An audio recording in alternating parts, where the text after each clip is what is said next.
Welcome back to cuebid's AI podcast and to this deep dive. You know that feeling, right?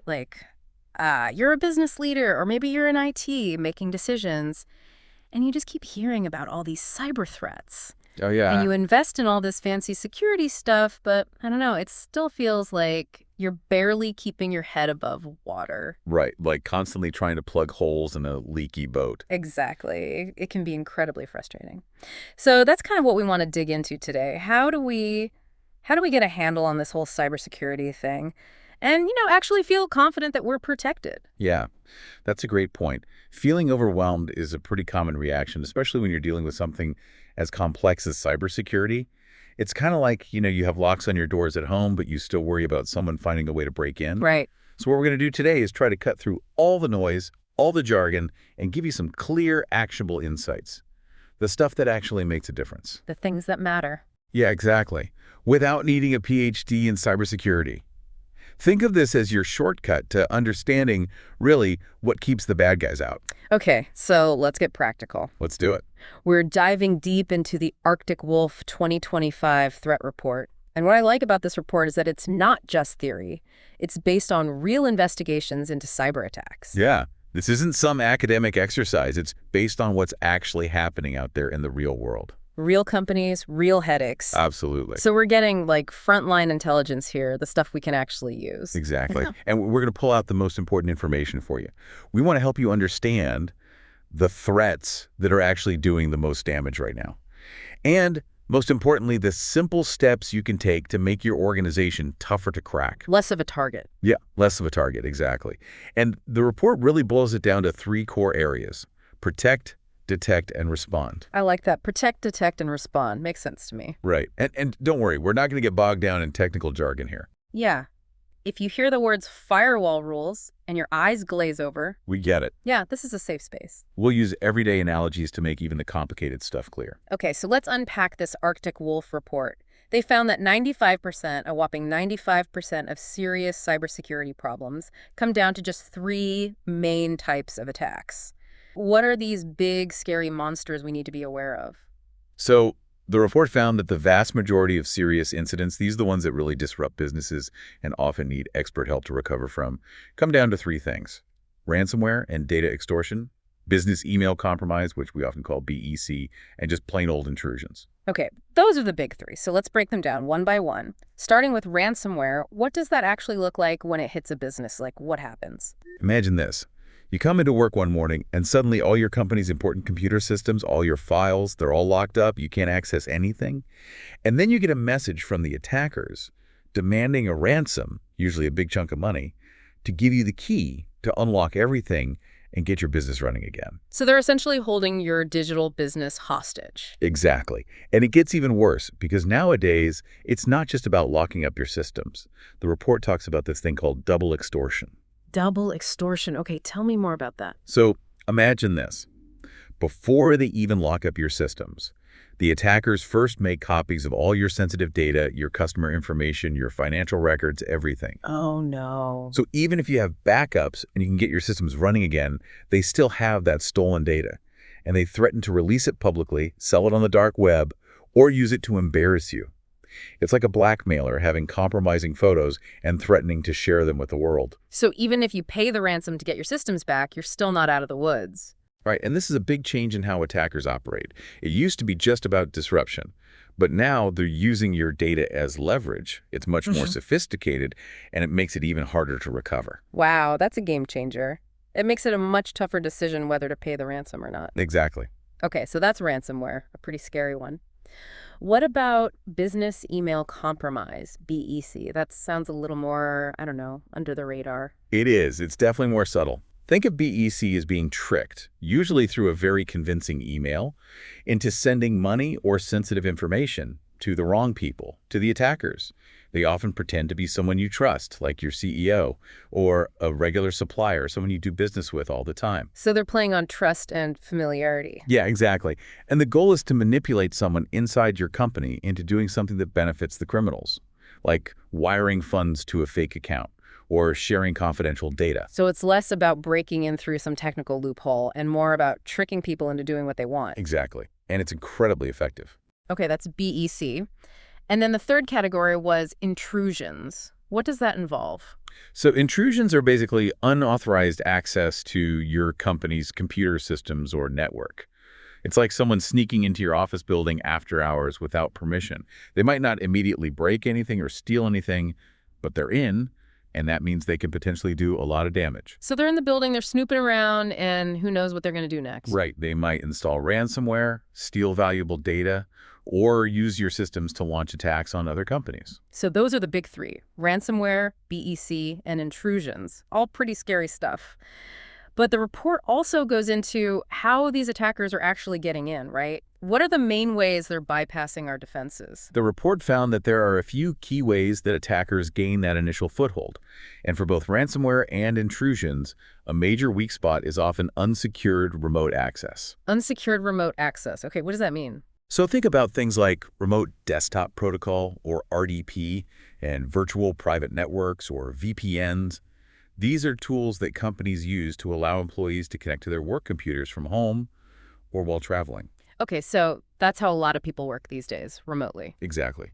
And these tools are essential, but they can also be a major security risk if they're not properly secured. So how do they become a risk? Where's the unsecured part come in?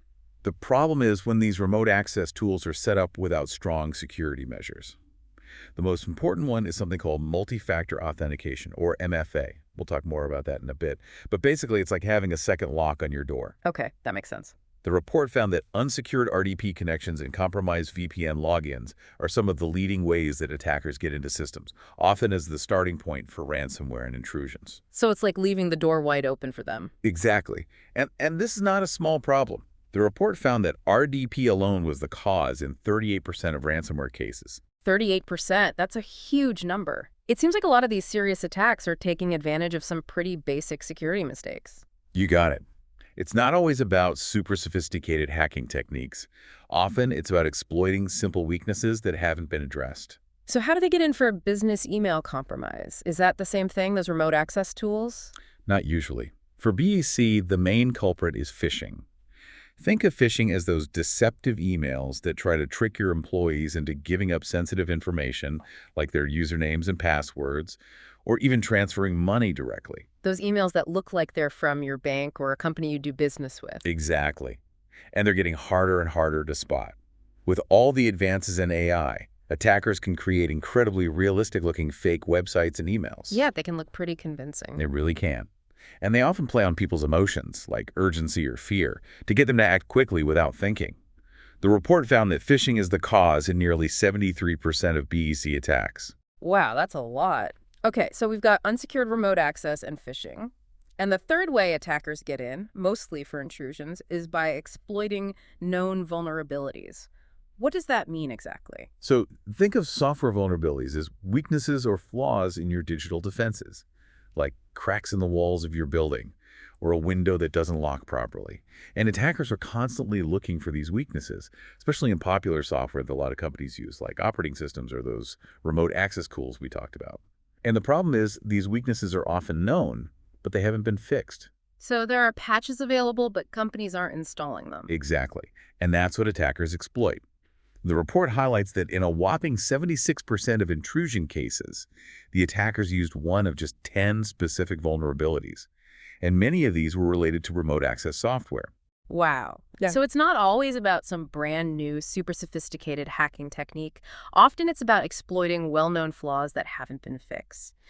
So, okay, this is all pretty concerning.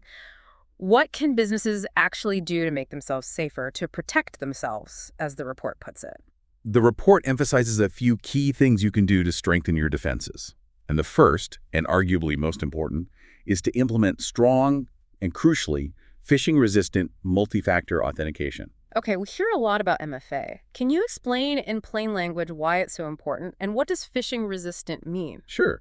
Think of MFA as having a second way to prove that it's really you trying to access something beyond just your password. It's like your bank requiring both your card and your PIN to withdraw cash. Even if an attacker steals your password, they still need that second piece of information to get in. Okay, that makes sense. So it's like a double lock.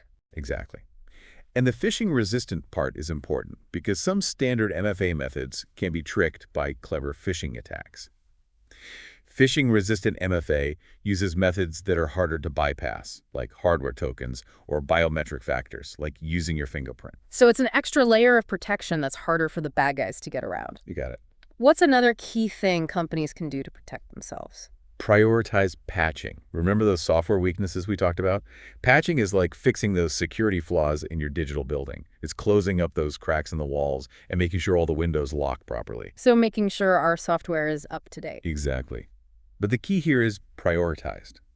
You probably have hundreds of software programs running in your business, so you need to focus on patching the most critical systems first, especially the ones that are connected to the outside world, like your VPNs and firewalls. Right, because those are your front lines. Exactly. Okay, so strong MFA and keeping our important software up to date, especially the stuff facing the internet. What else should we be doing to protect ourselves? Security awareness training for your employees is absolutely crucial.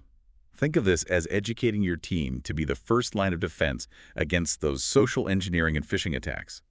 They need to learn how to spot the red flags in suspicious emails, how to recognize those phishing attempts before they click on a dangerous link or give away sensitive information. So it's about training your employees to be more security conscious. Exactly. You're basically turning your employees into a human firewall. I like that. A human firewall. Okay, so strong MFA, patching, and training. Anything else? One last thing, and the report really emphasizes this, is controlling your external exposure. This goes back to what we were talking about earlier with securing remote access. You really need to make sure that you're not exposing the administrative controls for your systems, the back-end settings, directly into the internet. Think of it like making sure all the unnecessary doors and windows to your digital infrastructure are securely locked. So no open invitations to the bad guys. Yeah. Okay, so we've talked about protecting our systems. Now, what about knowing when something is wrong? The detect part of the strategy. This is where having good visibility into what's happening in your digital environment becomes really important. Think of it like having security cameras and alarms throughout your entire business premises. You need to be monitoring what's happening, looking for any signs of trouble. So it's about having the ability to see what's going on in our digital world. But how does that actually help us detect problems? By understanding what normal activity looks like for your systems and your users. Once you have a good baseline of what's typical, it becomes much easier to identify any unusual or suspicious behavior that could be a sign that an attack is underway. It's like knowing the regular sounds your car makes, so you can quickly notice if there's a strange new noise. Okay, so you can't spot something out of the ordinary if you don't know what ordinary looks like. Makes sense. Exactly. So we've covered protecting and detecting. Now, what happens when an attack actually gets through, the respond phase? What should business leaders and IT decision makers be thinking about then? Well, the report really stresses the importance of having an incident response plan in place before you ever have an actual attack. Think of it like having a fire escape plan, knowing exactly what to do and who to call in case of a fire. This plan outlines the specific steps you'll take when a security problem is detected. It helps you respond quickly and effectively to minimize the damage. So it's about not trying to figure things out when you're in the middle of a crisis, planning ahead. Exactly. And it's also a good idea to have a trusted IR partner lined up.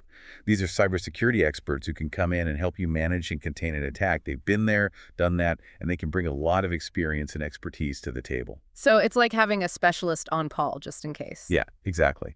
What else is important when it comes to responding to an attack? The report also talks about the crucial role of backups. Backups. Everyone says they're important, but why? Reliable backups are absolutely essential for recovering from ransomware attacks and other types of intrusions. Think of them as having secure copies of all your important business documents stored safely in another location. If your main systems are compromised, you can restore your data from these backups and get your operations back up and running much faster. And as we discussed earlier, in some cases, it might even help you avoid having to pay the ransom at all. So it's like an insurance policy for your data. Exactly. And the report even mentions the 3-2-1 backup principle, having 3 copies of your data on at least 2 different types of storage media, with 1 copy stored in a completely separate off-site location. Okay, so it's about having multiple layers of protection for your data, just in case. Exactly. Well, this has been a really valuable overview. We've covered a lot of ground. To summarize, what are the most important things our listeners should take away from this deep dive into the Arctic Wolf report? The core message is this. By focusing on protect, detect, and respond, And by understanding the most common ways attackers are getting in those unsecured remote access points, phishing emails, and unpatched software weaknesses, businesses can significantly reduce their risk. Reduce the likelihood of getting hit in the first place. Exactly. And if an attack does happen, they can minimize the damage. Things like implementing strong MFA, prioritizing software updates, training your employees to spot scams, having good visibility into your systems, and having a well-defined incident response plan with reliable backups. These are all vital parts of a strong cybersecurity strategy. This has been incredibly helpful. You've made a complex topic much clearer and more manageable. Glad to hear it. It's important information for everyone to understand. Absolutely. And that brings us to the end of this deep dive. But before we go, here's a final thought for you to consider.